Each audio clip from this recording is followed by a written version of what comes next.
Well, we've got breaking news happening. Didn't expect this to happen. I'll tell you that right now. But Chad Scott, breaking news about former West Virginia interim and running back coach Chad Scott. Stick around, guys. We'll talk about it. This is Locked On West Virginia.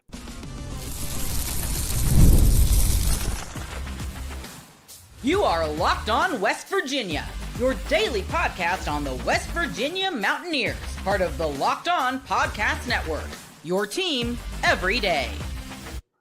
What is up, guys? Welcome back in. This is Locked On West Virginia. My name is Mountaineer Paul, and thank you for being here, guys.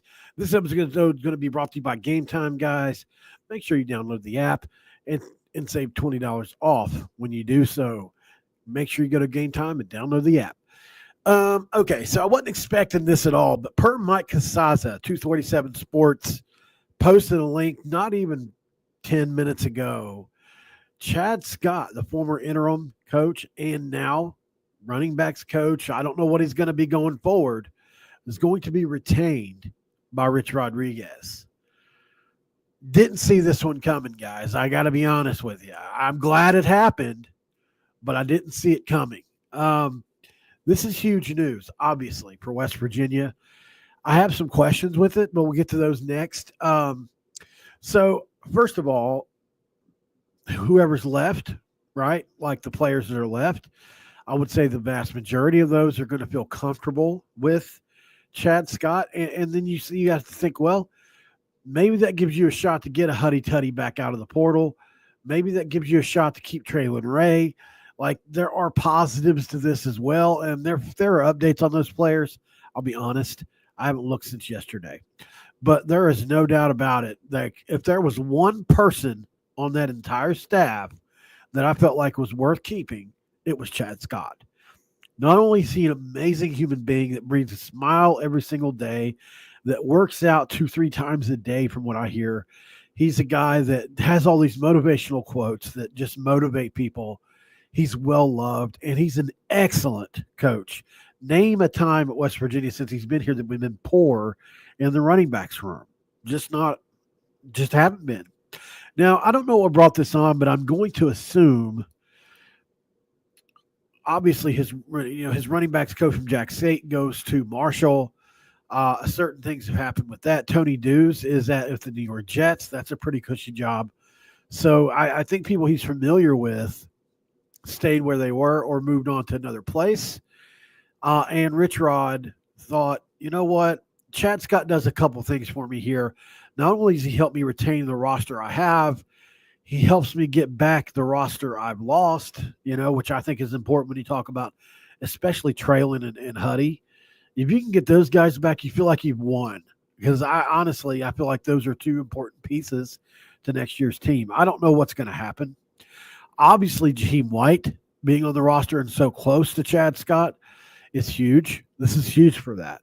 Very huge. I can't really emphasize enough because they are so close. Like, honestly, that's why I had felt that Jaheim was probably going to be gone because of the Chad Scott situation and maybe trying to see where he was going to go next and possibly even follow him there. So, and that doesn't mean he still maybe he still does leave. As of now, he's on the team and he's not going anywhere, but things do change, right? The questions I have regarding this are, why'd we wait, right? I get that you wanted your guy from Jack State,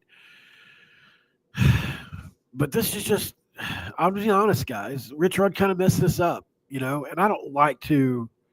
I love Rich Rod. I wanted him, I pulled for him to get the job over and over for days and days and days.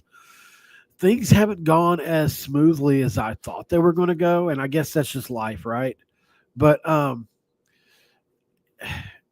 he said he left those guys alone to coach the bowl game, he must really have, because how did you not have a backup plan for your coach leaving, right? You literally announced that you're not keeping anybody but Blaine Stewart, right? And then over the course of the next few days, you try to get your old guys from Jack State, and you figure out, oh, they're not coming, or they're doing something else, or you make a decision for them not to come, whatever it is.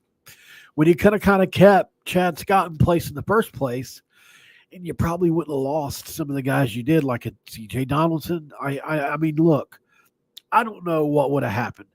Is he turning down Ohio State at the end of the day? Probably not, right? It's like the number one brand in football, right? So top three, let's say. But do they even reach out to begin with if he's on this roster because of that relationship that Chad Scott has with these guys? I think it's a fair question. So look, I get it. It's hard to build a staff. Guys have different plans and different things they want to do in life. But I'll just admit to you that I feel like Rich Rod kind of messed this one up. Things didn't go to plan. Let's just say that. I'm not saying maybe he didn't mess it up, but things didn't go to plan here. Something is wrong here. Something didn't go quite right. I don't know what. With a few of the staff members, obviously Rich Trickett was another left hook that he caught that he wasn't expecting. And now you look up and Garen Justice is at the oil-rich SMU Mustangs. And if they want to keep him, they can keep him. You know, they've got like 5 or 6 donors as rich as Ken Kendrick is for us. So, you know, at the end of the day, guys, home is home for guys. I don't know what Garen Justice will do, but or anybody beyond that offensive line spot. But I'm glad this happened at the end of the day.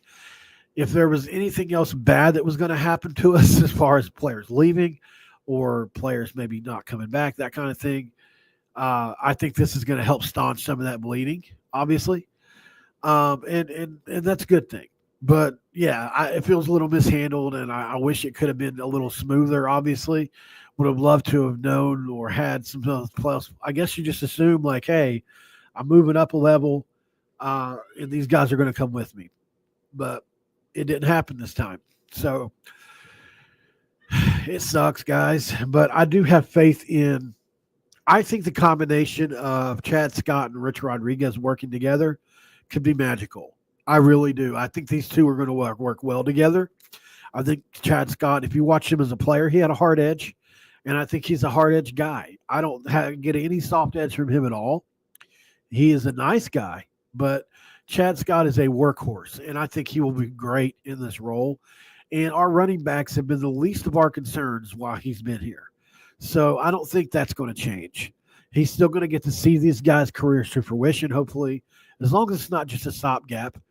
But, yeah, hopefully they can learn to – because Chad Scott definitely seems like the kind of guy that, sure, he probably was a little tinged or upset that this job was taken from him or he was moved on from when he'd done such a great job. And maybe he even proved to Rich he could call plays in the game. Like maybe he's our OC too. He kind of solves two problems a little bit there, because the problem with Rich and an OC is, look, you got to bring a guy in that knows he's not calling the plays. That's not easy to do. You have to bring in a guy that needs to learn, right? So you're not going to bring in this huge name. So Chad Scott's a guy that still needs to learn, and I think Chad Scott would do well to learn this offense. Imagine Chad Scott with Neil's scheme and Rich Rod's scheme in his pocket. He would be a very, very dangerous offensive coordinator down the line. He can call plays. We just seen him do it in the bowl game. He looked better than we looked at any point in time this year, calling plays. So he understood the tempo and all that needed to score points, man. So Mountaineer athletes ask about his inexperience running this offense. This is an offense that Chad Scott can pick up in the offseason, just like any player. And as a running back, he's probably played in so many different offenses that once you learn football on that level, it's not as hard as, because first of all, depending on what role he's going to have, if he's the running back, he only needs to know so much. I mean, it does well to know the entire offense, but Rich Rod, it's a pretty simple scheme from a running back standpoint, but we'll see. Depends on what his role is going to be, but I would imagine this is something that Chad Scott can pick up over the course of the summer and all that, and just be homework. It's like any other job you have to study for. So, and I don't know, maybe he already knows some of it. I mean, look, it's a lot of the same stuff that we were doing before, just different names, different verbiage, stuff like that. And I would not put it past Chad Scott to already know a lot of it. He's just that great of truthfully, I couldn't think of a better running backs coach.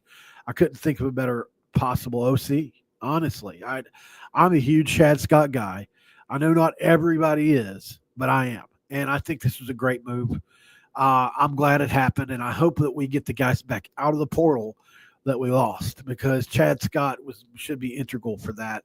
Also, like I said, keeping Jaheim White, hopefully, keeping Rodney Gallagher, hopefully, guys like maybe Darius Farmer with us today. Like, there are losses that we have suffered as a result of losing all those coaches, and maybe that could have been prevented, but we can prevent any further, hopefully, and get some guys back with him. So that's the hope here. That's all. I just wanted to come in here and update everybody on that. I was just live, not even just a little bit ago, about Hoss Haney. If you want to check that video out, it's the video right before this. Hoss Haney, I spoke to his agent about West Virginia, and there is a lot of interest there. So there's a lot going on today, guys, on Christmas Eve. But, hey, look, I got to go to a family event. I got to get dressed and ready, so I can only stay for 10 minutes. But hopefully you guys enjoyed the episode. Leave a comment below. Don't forget to subscribe to the channel. And if you want to help me out, I will put in the comments right now. It's at PAULROCKEL on PayPal. If you ever want to help me out that way, this is my job, what I do for a living. And then it's ROCKEL85 on Cash App, because there have been people asking me for those things. So I'm just going to tell them to you one more time here. I don't ever ask for money. I really don't, but I had a bunch of comments from the last video asking for it. So if people want to know, just pause it or rewind it or how many times you need to. But if you want to help me out, you can send either one of those things. I would appreciate it. But other than that, guys, I got nothing else for you. Like the video is really all I care about. Share it out, places, and then drop a comment below. Let me know how you feel about this hire, rehire, whatever you want to call it. And I will talk to you guys either this evening or tomorrow on Christmas. I'll do some kind of cool video. Maybe stuff we want for Christmas. Other than that, y'all, have a great holiday. I love you, and I'll talk to you tomorrow. All right, guys. Merry Christmas.